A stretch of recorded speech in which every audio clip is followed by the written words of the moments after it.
Alright, what's up y'all? Welcome back to my channel and welcome to day 13, I believe, of Dead Palettes Walking, my 25 days of palette resurrections. I'm basically just going through my entire palette collection and using a different one every day, and I'll probably end up having to double up on them because I don't have as many palettes as I thought I did. But today we're going to be doing a palette that I wouldn't necessarily call dead by most people's standards. Like, people definitely still use this palette.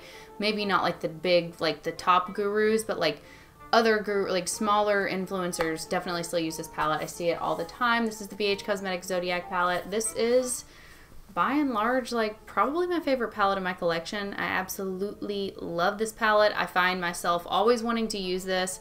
In my opinion, the baked shadows in this palette are comparable to like Natasha Denona and Pat McGrath. Granted, I have never actually owned any of them or used them on my eyelids. I've only swatched them. But the finishes of these baked shadows remind me a lot of those. Not necessarily the formula and the feel, but the finish, if you know what I mean. Particularly the shade Aquarius. It is my favorite shade in the palette. I'm going to be using this today.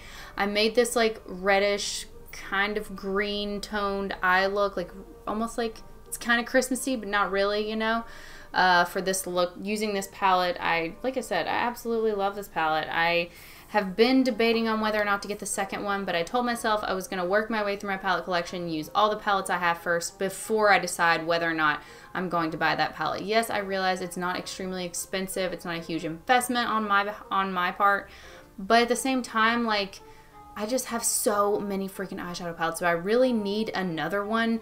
I don't know, but definitely it's the Zodiac 2 that is like calling my name. That is just, it's the one holiday release that I really want, to be perfectly honest. But isn't it called like the Love Palette or something? Does it have like a heart on it? You'd think it would have been a release around Valentine's Day, but what do I know?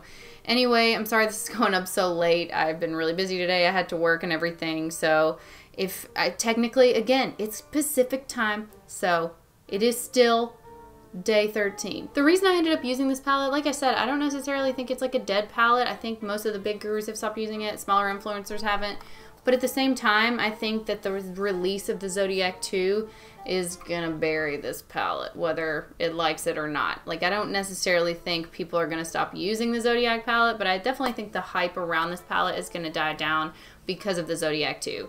So in that respect, I'm calling this a dead palette because it's going to be dead soon. And somebody else mentioned, they said they would like me to do like a week of tutorials for this palette, and that's actually a really good idea, but maybe not if within my series, my Dead Palettes Walking series, but maybe in the future. So don't count that out just yet, but I am gonna, it kind of inspired me to just pull this palette out and do this one today. So I hope you all like this tutorial. Let's go ahead and get started.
y'all. Thank you so much for watching. If you did like this video, please give it a thumbs up and subscribe to my channel if you're not already subscribed. If you'd like to follow me on Instagram, I will link that in the description box. If you'd like to become a patron of mine on Patreon, that would be amazing. I will link that in the description box as well. But aside from that, I'll see y'all tomorrow. Later.